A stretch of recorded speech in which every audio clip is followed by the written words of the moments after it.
Good afternoon, all. Today, Professor Balakrishnan Ashok is going to present his talk on the physics of things, modeling across length scales. Professor Balakrishnan has obtained his PhD at the University of Massachusetts Amherst and did his postdoctoral work at Lawrence Institute of Theoretical Physics, Leiden, and at Material Research Center, IISc Bangalore. Then he worked as a faculty member at Central University of Hyderabad. Professor Balakrishnan's research interest is on the study of complex systems and soft material physics and problems in nonlinear dynamics. These include nanotubulation, dynamics of coupled neurons, polymeric systems and flows, bubble dynamics and coactivation, instabilities in nonlinear systems, modeling climate systems using a dynamic systems approach, and diverse complex systems. Professor Balakrishnan, please give. Yeah, thanks. So thanks for coming for the talk. Okay, so what I'm going to talk about, as you said, as you can see, is on essentially how we model physical systems across various length scales. Okay, so let's get started. So the research areas that I am looking at principally focus in nonlinear dynamics, soft matter physics, the physics at small scales, by which I mean the nanoscale and the micron scale, and various complex systems in where you have interaction between various parts of the same system. So topics that we are looking at include bubble dynamics, carbon nanotubes for use as nanogears and rotors, vesicular nanotubulation, polymeric systems, some aspects of climate modeling that we'll also talk about today, physics of living systems, dynamics of neurons, which I will not touch upon today, and also other things like sensory systems. How do you model a sense of smell and taste? Again, I won't talk about that. And instabilities, synchronization of systems, physical and biological systems, theory of combustion, and so on and so forth. So broadly, we'll be looking at, today we'll be talking about bubble dynamics, carbon nanotubes, vesicular nanotubulation, polymeric systems, some climate model, this arc. So by nanoscale, when we say nanoscale, what are we actually talking about? What kind of systems are we talking about? These could be, for example, proteins, lipid molecules, membranes, biological systems, macromolecules, persistence length of macromolecules. I'll come to that later. And in the micro scale, we have cellular system, cells, living cells, vesicles. Vesicles are these bags which transport chemicals from one part of the cell to the other, gas bubbles and fluids, and so on and so forth. And of course, you have macro scale systems, what you see in everyday life, climate, combustion problems, macromolecular solution in the bulk, and so on and so forth. So what we are interested in when we talk of these systems is what all approximations that are made at the macro scale in everyday life hold at smaller length scales. Because if we keep on going to smaller length scales, the system becomes more and more granular. At what time do classical approximations cease to hold? Then of course, local geometry, how does it determine the physics of the system? If curvature, what role does it play?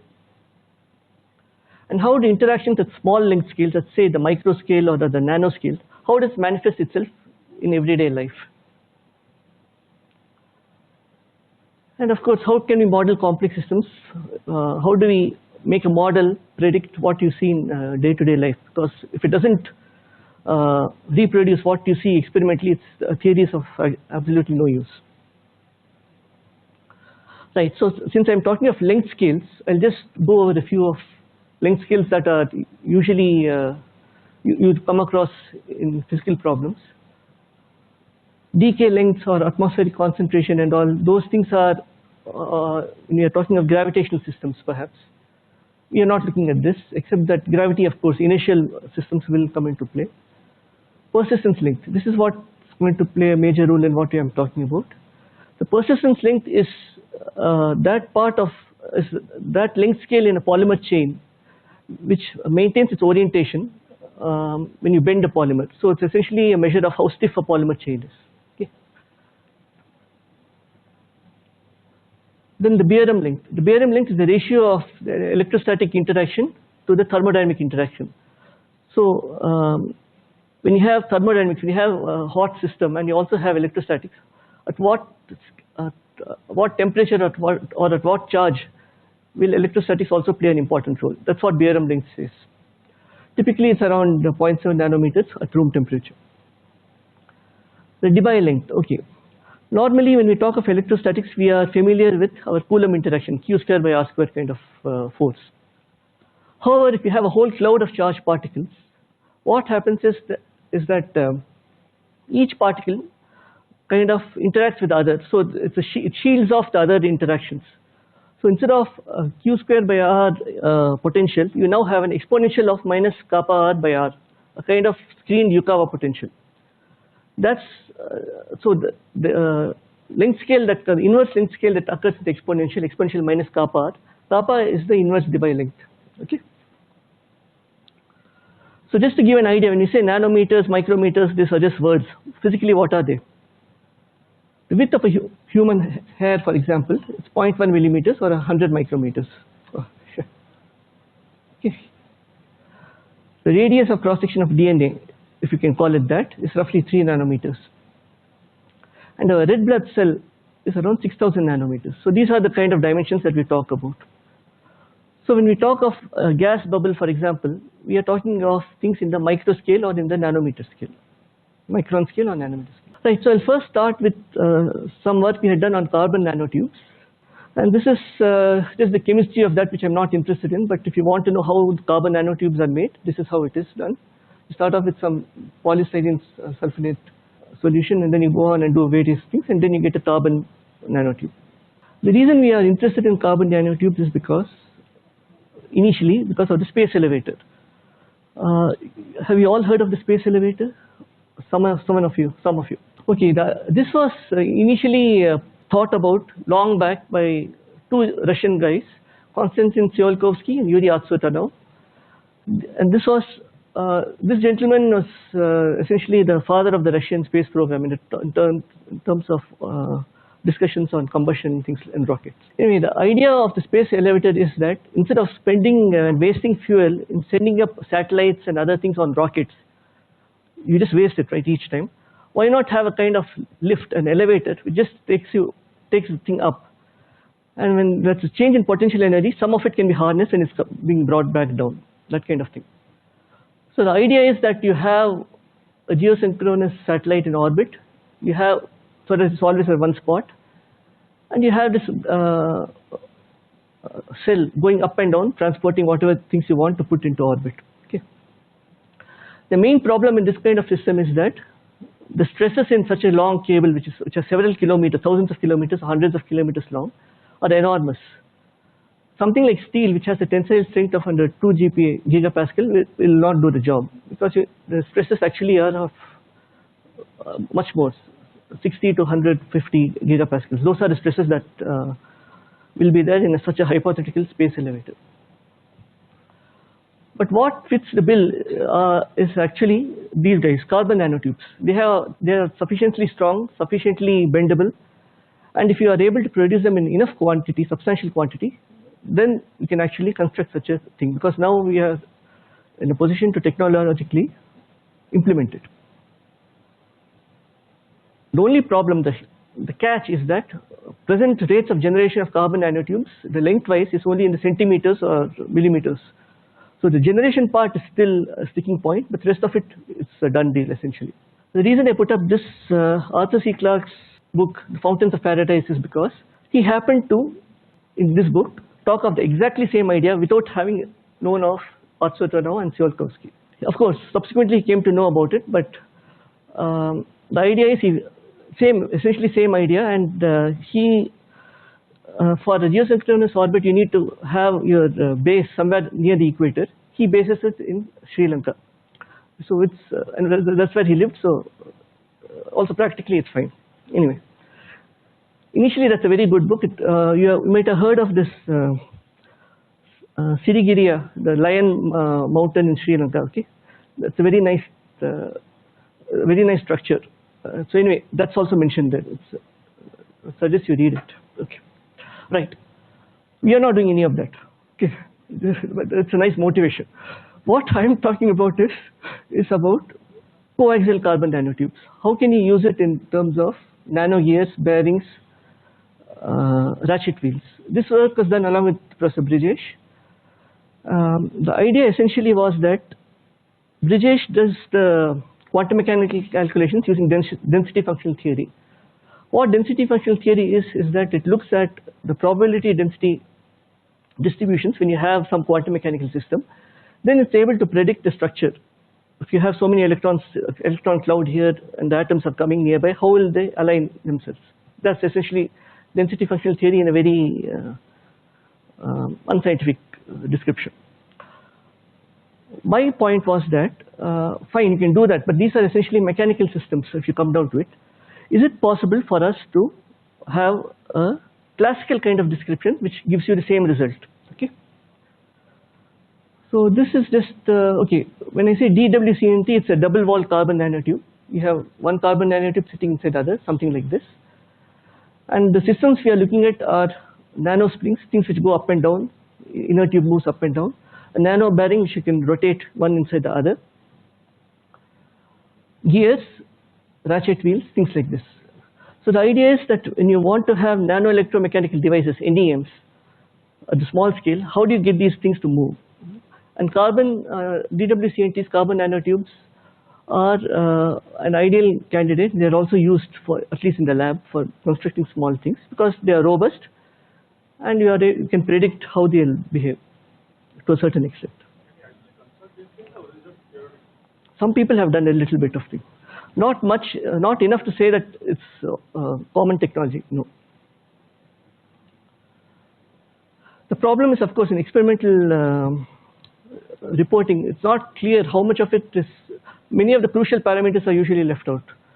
So you don't really know what has been done, but it looks like they have done something.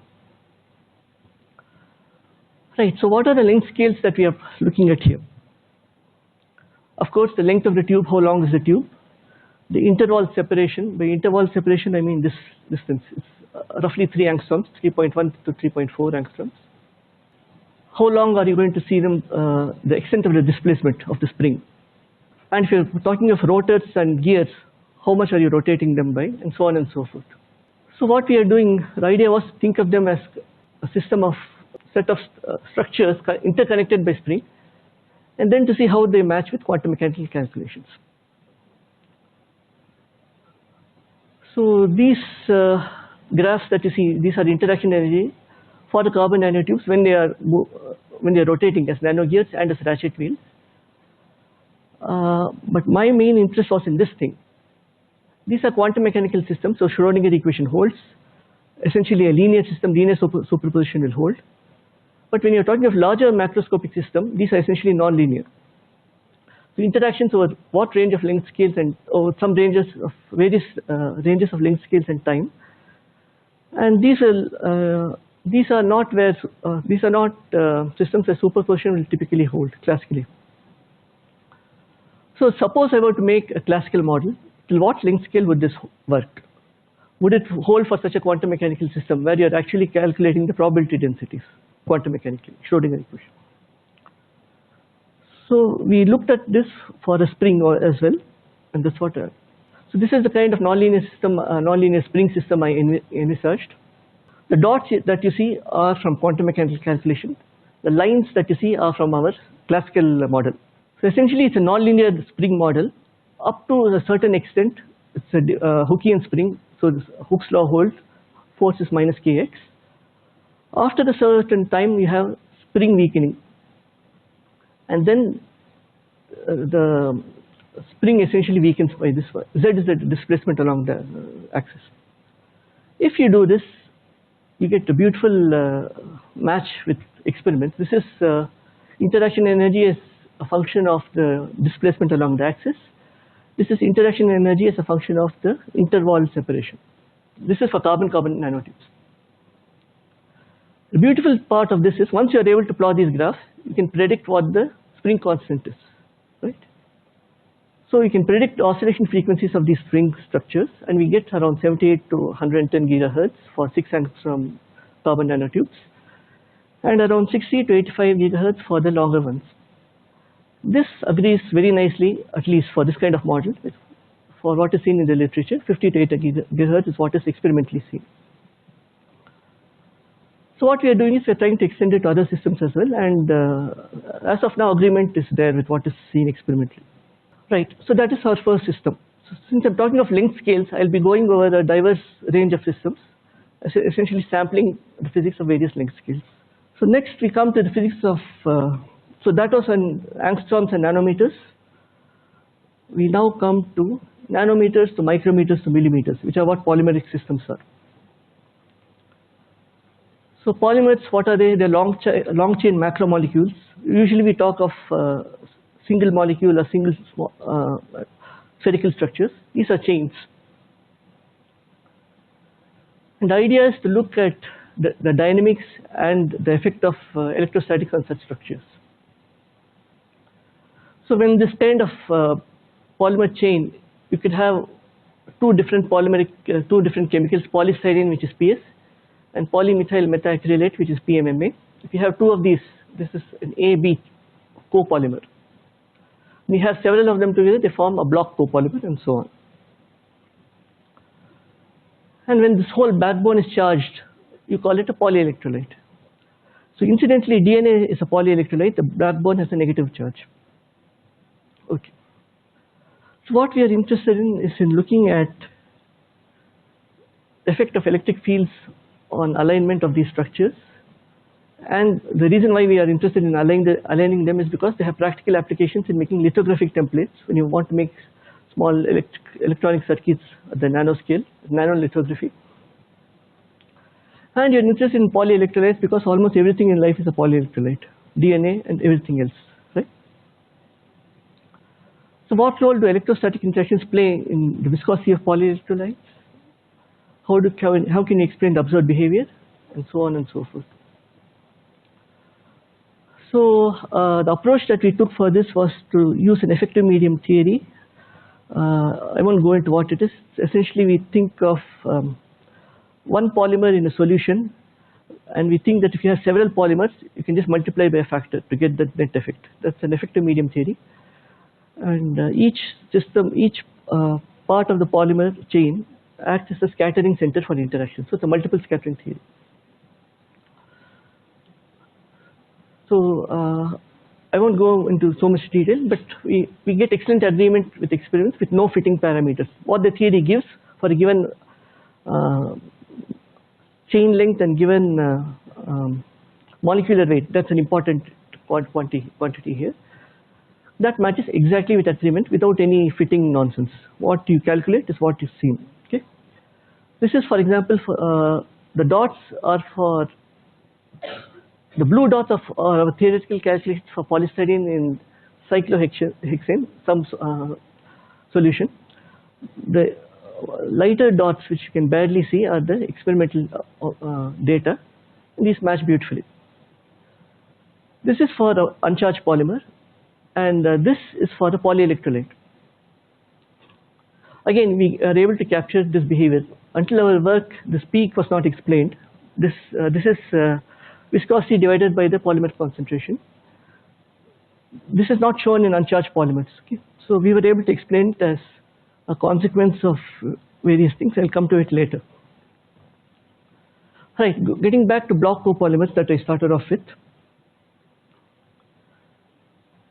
What we have here, when you talk of AB block copolymers, you can have various morphologies. You can have lamellar morphologies. You have plates of AB structures. You can have a cylindrical morphology. One chemical is embedded in the base of the other in terms of cylinders. Or you can have various other things. This is called gyroid. You can have spherical configurations and so on. And what configuration a block copolymer takes is determined by the composition. If you have 30% of one and 70% of the other, you have a cylindrical structure. 50% of each will give you a lamellar structure and so on. The reason why we're interested in this because we want to be able to control the structures carefully. This is the reason why we want to do it. Suppose you are able to align copolymer films like this, you can actually leach out one of these structures selectively by acetic acid. Then you can fill this in with gold particles and you can have local circuits which are either standing vertically or lying down horizontally. The reason why this is important is because typically it's much easier to get flat structures than to have structures aligned vertically, at least in the nanoscale. And the reason why, again, this is important is because they are very evenly spaced together. So control of polymer template, the ability to get a well-defined template with equally spaced holes and distances, it's quite easy using this kind of procedure. So right, again we were able to make a model. We were able to think of this as a set of capacitors which are in series or parallel.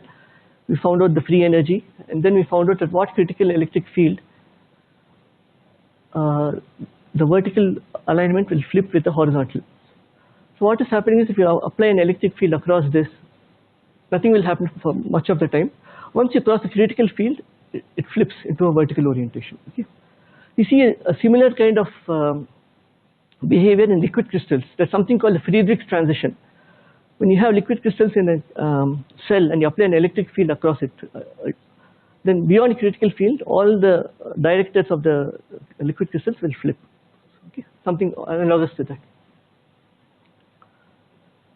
So we find that you have alternating regimes of vertical and horizontal morphology depending upon the plate separation. And this envelope here is the critical field EC, which depends upon, amongst other things, the mismatch in interfacial tensions between polymer and plate. So the A component will have some value of interfacial tension, B would have something else, and so on and so forth. Mismatch in dielectric constants, that plays a crucial role. Separation between confining plates, as you can see, various things. Right.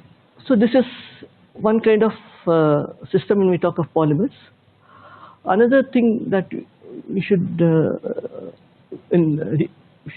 recall is that in real life, when you talk of DNA and all, those are also treated by polymer physics. When you talk of bacterial DNA, for example, its length is huge, but yet it's encapsulated by a 1 or 2 micrometers container. How does the packing take place? Packing takes place essentially because of electrostatic interaction, and because of that, that's a kind of concentric loop orientation that's stacking the tatters of this DNA, and then it all sits peacefully inside this capsid. That's nothing. That's just a virus bacteriophage. It's how is it? Anyway, that was just for some other thing. Okay. Another area where we can predict the behavior of polymer chains is when you talk of translocation of polymers to protein channels. How does DNA go through a protein channel in real life? Okay. So the crucial part is to obtain the first passage time of this chain through this duct. So the main things that you have to take into account are the length of the polymer chain, the stiffness, the electrostatics, the hydrodynamics if it's in a solution, as well as something known as the excluded volume. So, okay, what do I mean by excluded volume? I'll come to that. When you have several chains bunched together, this kind of thing, these Kun segments when you draw tangent lines across this, these will have same kind of orientation. This is essentially sort of what you call the persistence length. So when I say Kun segment, essentially when a Kun length is same as persistence length. This is one crucial thing that you have to always take into account when modeling polymeric chains. And these chains ideally have a Gaussian probability distribution in terms of orientation. So you talk of these in terms of Gaussian distributions, and you call the chain to be a Gaussian polymer chain. But in real life, you can't have polymers going into each other. They all occupy a certain finite space. So this is something which is termed as the excluded volume. Each of it occupies a certain space, that's a certain volume where the polymers cannot be present. And just like this chain, this was an ideal chain without excluded volume. You call it, it has a Gaussian distribution. So this can be thought of as a random walk in statistical mechanics. The excluded volume chain, which is the realistic chain, can be thought of as a self-avoiding random walk. You can't go into each other. So whenever we talk of, when we write down the Hamiltonian for the polymer chain, we write down, we quantify the excluded volume interaction by a certain term, and then other terms are also included there. So for example, when you talk of the Edwards Hamiltonian, which is what we usually deal with, R is the radius of the chain, rho is the monomer density. This quantity here is the excluded volume interaction, but we won't go into details here because it won't help us understand anything. Yes, okay. So essentially there are two interactions when you talk of a polymer chain. You have the excluded volume which repels the chain, and you have the entropic elasticity, which is the other term here. And that's a competition between the excluded volume and the entropy in whether the chain is going to be clumped together or is going to be extended outwards. Okay. So when we use this kind of formulation, just like we used it for the block copolymer theory, when we found out what the energy was for a system when you have an electric field applied across it, we use the same kind of reasoning for tubulin, alpha tubulin. Microtubules are structures which are the building blocks of plants. They determine which way the growth of the plant takes place essentially. And alpha and beta tubulin are two constituents of these tubulin proteins. And these are polar structures in the sense that they have some dielectric constant. And the point was that experimentally it has been seen that electric fields, when applied to microtubules, cause a change in orientation. So what we thought was that suppose if electric field is causing a change in orientation, why not think of it as a block copolymer, and then find out whether we can make an estimate of the persistence length of these tubulins. So we did that. We used what we had done earlier for the diblock copolymer, and we found that the persistence length of alpha and beta tubulin would be different by a factor of 1.85. And this is a very back of the envelope calculation kind of thing. The actual value is 1.35, so it's not all that bad. So both the fact that you can have both these quantities have different dielectric constants as well as they have different persistence length, both have been proven to hold, and this is what we had predicted as well. Then we come to one more length scale. Here we come to the scale, nanometers and micrometers, and now we are talking of vesicle and nanotubulation. So vesicles, as I said, are essentially bags which are sitting inside a cell, and they transport chemicals from one part of the cell to the other. Or when you're talking of neurons, when you have a synapse between two neurons, they transport neurotransmitters across the synapse. Those are also done by vesicles. Now the interesting thing is when you look at the mechanical properties of a vesicle, you pull at it. Vesicles typically are several micrometers large, micrometers in diameter. When you pull at it, you get a uniform pipe of a few nanometers in cross section. So if you want to make microreactors, small structures where you want to play around with chemicals, these are ideal containers for holding these chemicals. Now experimentally it's seen that when you pull at it, you get this peak and force versus length graph. You get a peak and then you have a dip and then you have serrations. If the surface tension is kept constant, that is you have a lipid reservoir attached to the vesicle, you get this plateau. Otherwise you have these curves. The challenge was in obtaining these curves for different radii of vesicle, and in also obtaining serrations, because these seem to be random serrations, and the common talk was that these are just an artifice of the noise in the system. Our supposition was, our contention was, is that these are not noise, these are essentially a dynamical effect. When you pull at it, it's due to the dynamics. So we made some kind of model, we used stick slip, and things that we took into account was that there's a change in the structure, there's a change in curvature when the sphere becomes an ellipsoid and then a cylinder. Then each of these guys have got it's a phospholipid molecule. So each of these phospholipid molecules are polar structures. They have a polar tail and non-polar head. When they come across past this part of the neck, our contention is that they are actually brushing against each other. That's friction, local friction. So we have to include something for the friction term. We have to take into account volume conservation because, of course, the volume, whatever is inside, is not going anywhere. Having done all that, we were able to get these nice curves. This was for constant surface tension, which matches this. This was for constant, non-constant surface tension.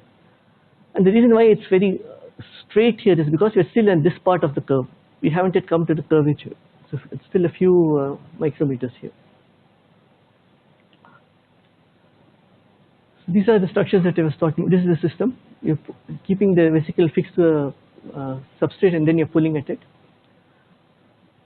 And the crucial part was to take into account the curvature of the neck as well as the change in curvature of the ellipsoid. And these are the kind of structures that are made experimentally. This is by a group in Sweden. They make these vesicle nanotube structures and they use it for analysis of trace amounts of chemicals. So these are the molecules which are actually being pulled apart. You have a monolayer, you have a lipid bilayer. These guys are of order of magnitude, roughly 3 nanometers. So the point was that here, when the molecule is being pulled, this is roughly 3 nanometers. How do you take that into account?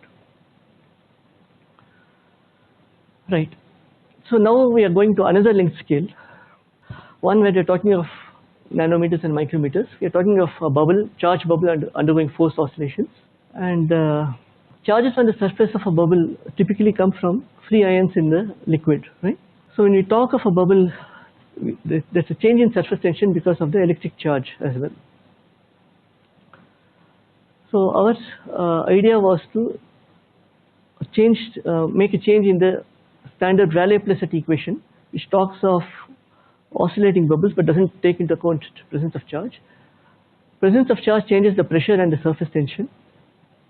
And then we find that this nonlinear system has a crucial dependence on the charge as well, of course, as expected, as well as on various other things.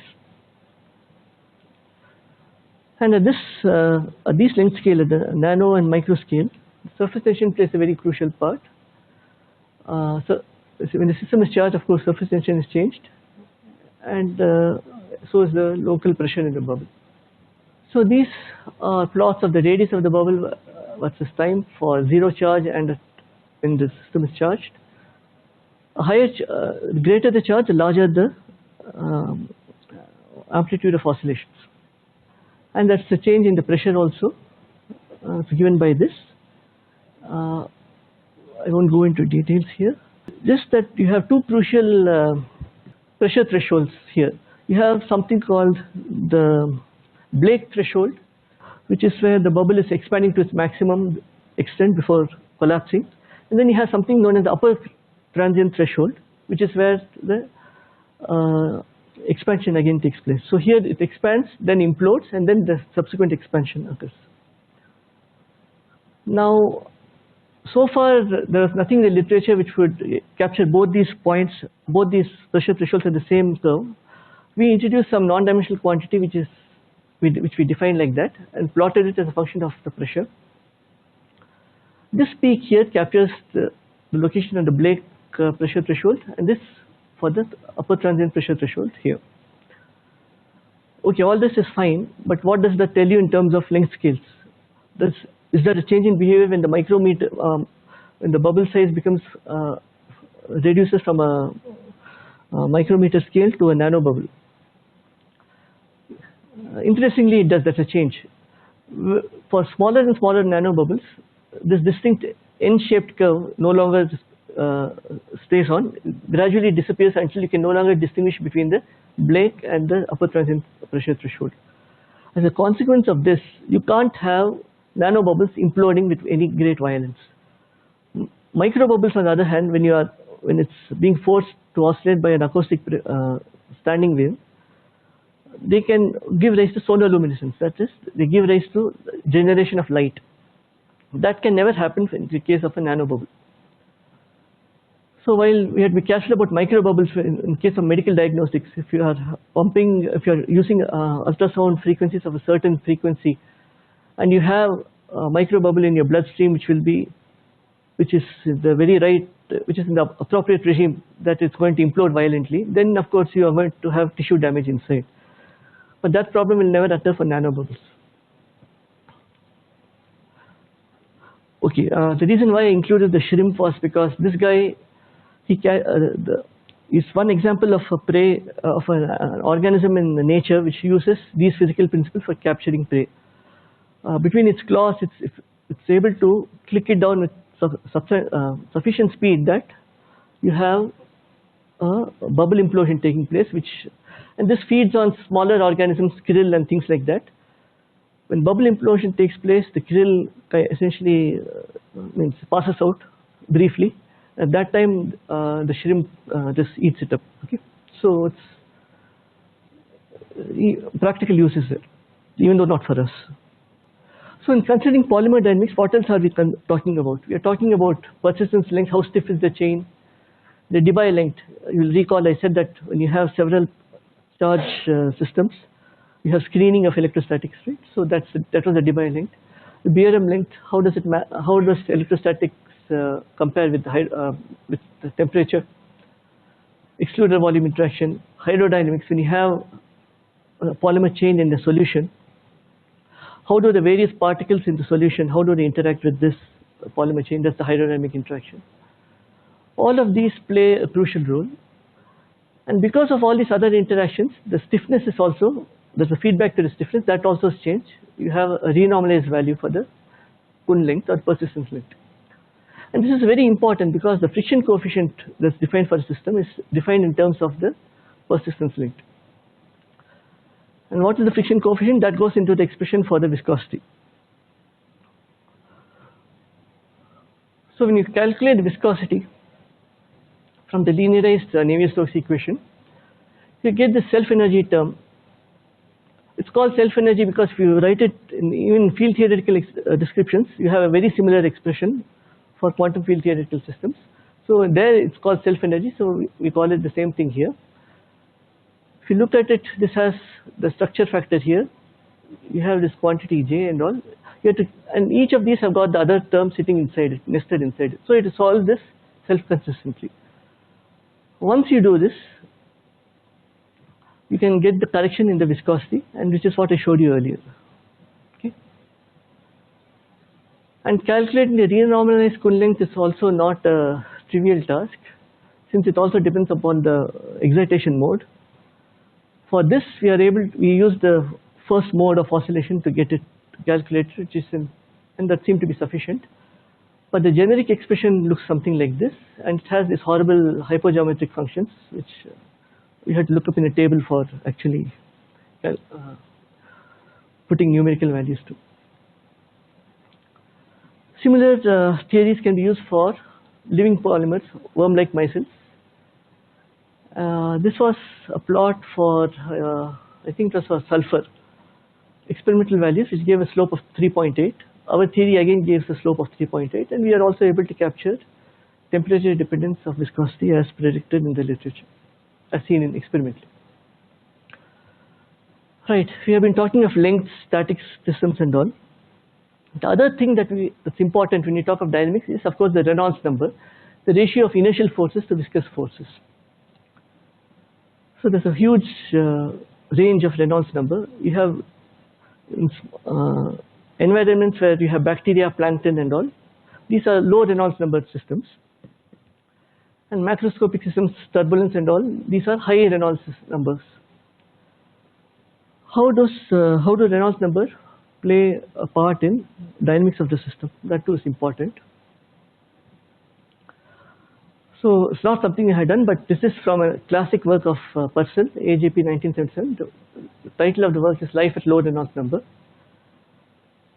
When you have low Reynolds number, Reynolds number, recall, is inertial force versus upon viscous force. So a low Reynolds number would imply that viscous forces are predominating, inertial forces are negligible. So when you look at the Navier-Stokes equation, the inertial terms don't contribute at all, you just have the viscous term which is predominant. So what does that imply? There's no essentially reversal when you have, if you are going to look at your motion in terms of time, if you are reversing it, there's no reversal taking place. So briefly what it implies is that whenever you have a kind of reciprocal motion, like if I'm walking like this, if I reverse it, it's the same motion that's being changed but in the opposite direction, but in negative time. That will not work here. Reciprocal motion will not work in low Reynolds number system. Instead you should have just motion like rotary motion, like turbine or something which is a corkscrew, and which is what you see even in organisms like E. coli and various other like systems. You have this kind of tail which doesn't wave around. Instead you have a rotary motor sitting inside it, a protein motor which actually rotates. And so nature has evolved a way of making a machine to work even at low Reynolds system. If you were to have a boat, for example, in a low Reynolds system and you were trying to row, it's like rowing in a sea of molasses. You will not be able to move. You'll be at the same spot. If you have a corkscrew motor, for example, on the other hand, you'll be able to move. Anyway, this is to show the importance of length scales. At low length scales, you have low Reynolds numbers, and motion itself is impeded. What we think of as normal motion is impeded. Okay, since we're talking of Reynolds number, high Reynolds number will imply turbulent flow. Now, what is standardly done in the military is if you add a few parts per million of polymeric fluid, a few parts per million, turbulence is reduced drastically. Okay, so this is especially crucial for submarines because you don't want your wake to be detected, right? Why does this take place? This is because, see, the Kolmogorov picture of turbulence, you have energy cascades taking over various length scales. The same thing is being, energy is dissipated from the higher length scales to the lower one until at millimeters or lower length scales, all the energy is wasted. And this is in regimes where the viscosity predominates. If you put a polymer chain in shear flow, what we see is that you have this kind of chain motion in shears. It goes something like this, goes outwards, again comes inwards. Let me see if I can just, 1 second please, let me see. This will take a second or two to start. Yeah, this is what happens when you put a polymer chain in a shear flow. This we got through Brownian dynamic simulation of a single chain, including hydrodynamic interaction, but no electrostatics. Okay. You see this, it's going around its center of mass essentially, but it's stretching outwards, coming back in, stretching outwards, coming back in, rotating all the time. So this is what is happening if you look at snapshots of this. So what does this do when it's put in this kind of turbulent wake? It transfers energy from this part to this, to various scales. Across scales, it's transferring the energy and essentially evening things out and reducing the turbulence. This is the physical reason why when you put a few parts per million of polymer fluid in turbulent flow, it dissipates. Yeah, people do it. The military does it standard. It's a standard operation. When you are sneaking around enemy waters, you don't want to be caught, right? So that's an outlet for putting one. There are a couple more. There's one more movie I wanted to show you about low Reynolds number behavior, but I'll come to it later. This is, of course, turbulence is high Reynolds. Right, all these we have been talking about small scales. We have been talking of micrometers, nanometers, angstroms, and so on and so forth. Similar nonlinear behavior occurs in everyday life. For example, when we talk of modeling ecosystems, populations, or for example, when we talk of climate modeling.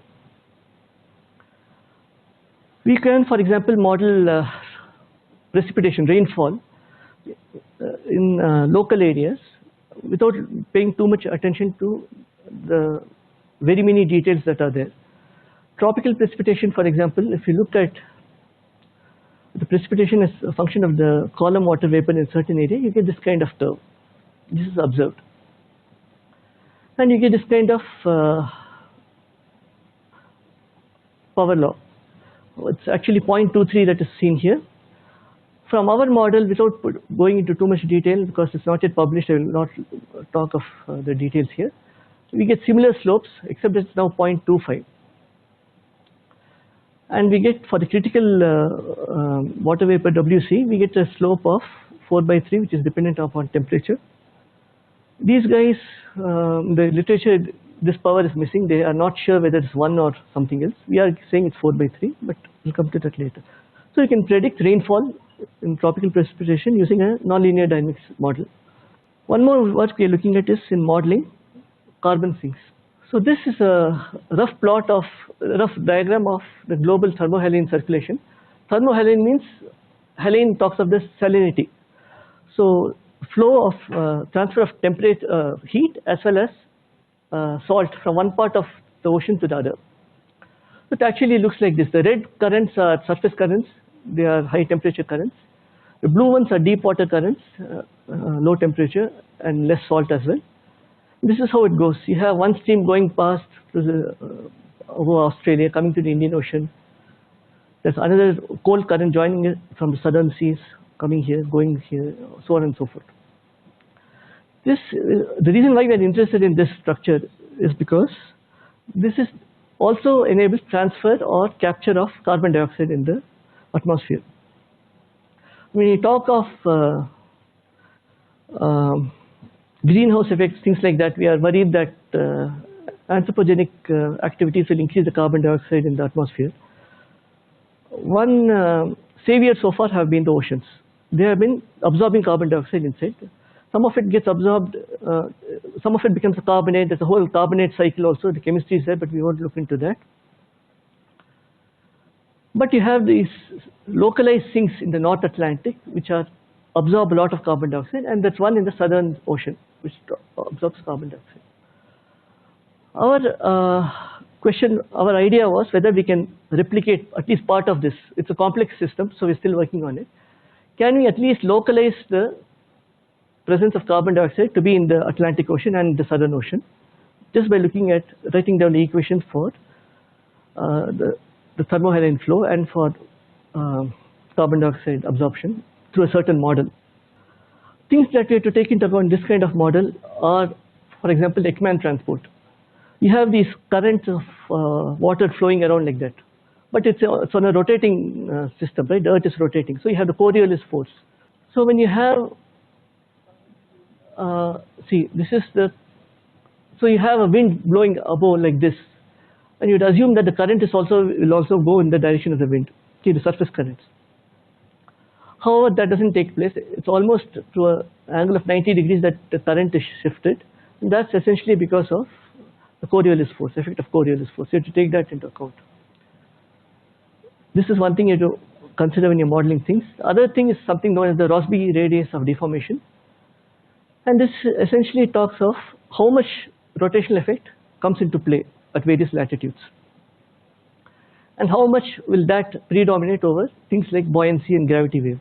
Gravity wave is just water waves essentially. And this Rossby radius varies with location.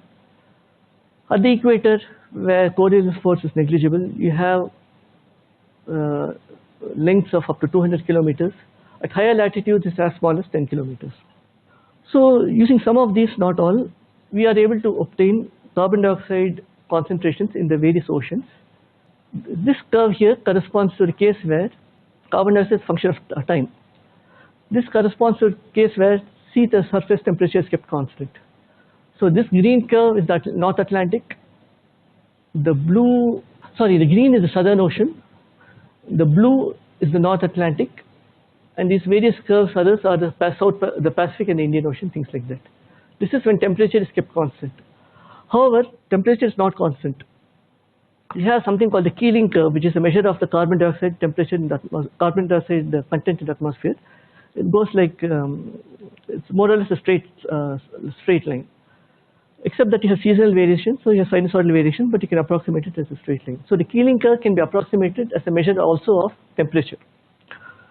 If you use that, we are able to see a slightly different behavior. Here you see that the carbon dioxide concentration is 7 to 10 to the power minus 5 moles per liter. That's the amount absorbed by the oceans. But if you take into account heating, local heating in the atmosphere, it's no longer 7. It's only 2.5 into 10 to the power minus 5. So the amount of carbon dioxide that's absorbed by the ocean sinks is much less because of heating. So you can't assume that the oceans will keep on absorbing carbon dioxide, you are safe. No, that's the physical effect. So the more the carbon dioxide heats up, more the atmosphere heats up, the less carbon dioxide gets into the oceanic sinks, and the more you are in trouble. Okay. The good part in these curves is that you're able to capture two curves. Both, one is the North Atlantic, the other is the Southern Ocean. And if you'll recall, these have got maximum carbon dioxide content. And if you look at the curve, the carbon sinks are actually located in the North Atlantic and in the Southern Ocean. So those we have captured. The fine details we have not yet done. We are still working on those. Okay.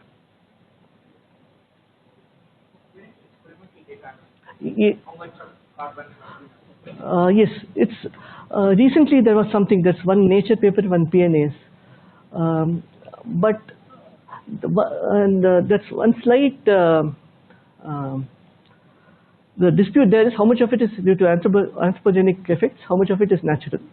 That's a slight problem, but if there are carbon readings on an observatory in Hawaii, which has been tracking carbon dioxide for a long time, and off late there seems to be an increase in carbon dioxide. Seems to say that so much of this is due to human activity. Yes, going up, but again, how far will it go? Will there be some other effect? That's what. Yes, yes. Oh, you mean the what I have shown? No, I haven't yet looked at the numbers. I'm afraid to look at it because the model is it's not good enough.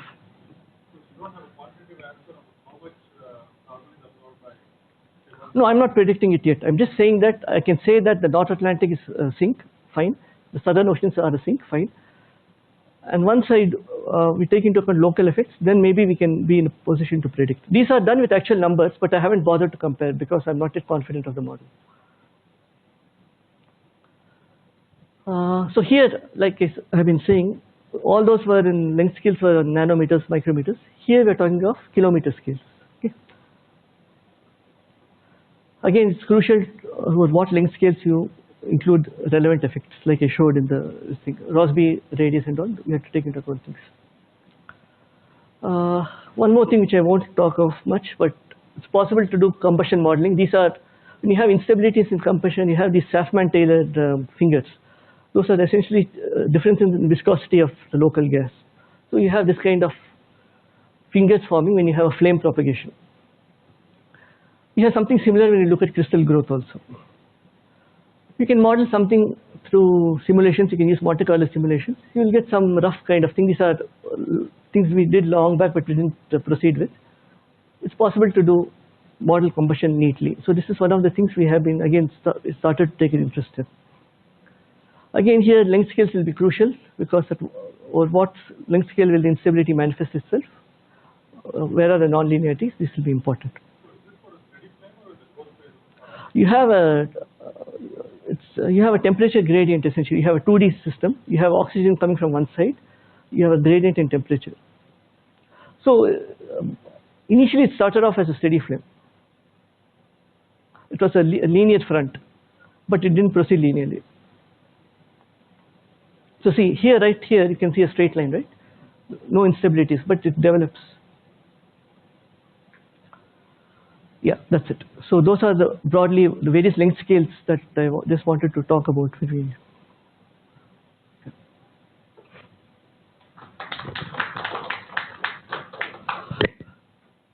I guess, yeah.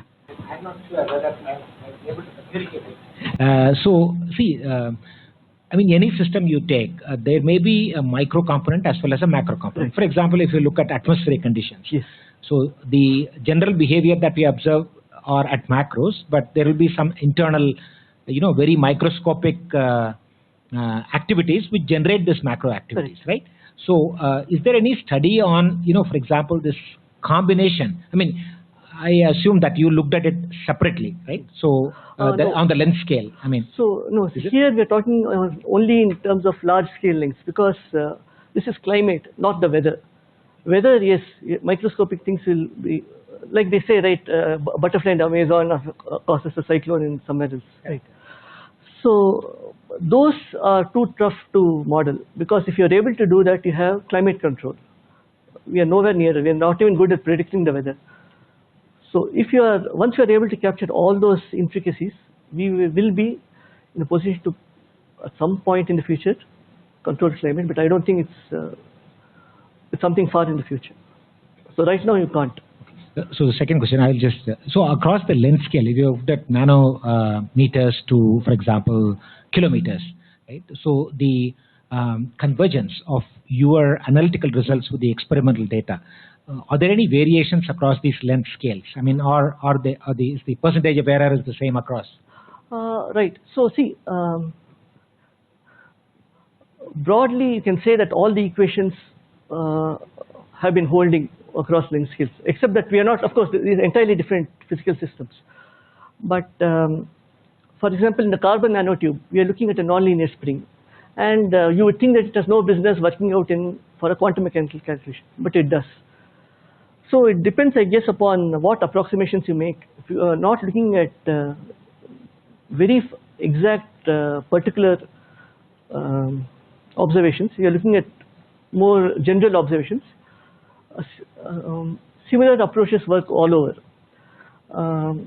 The only thing here is you have to be cognizant about what scale you are choosing. Like for example, what I just said, it matters. Suppose you're looking at Ekman transport over large scales, but it doesn't really play a role over certain length scales. Then your model is entirely wrong. You're not doing anything useful. So when writing down your equations, fine, you can write down similar equations all over, but the numbers that you put in, you have to be careful. That's all.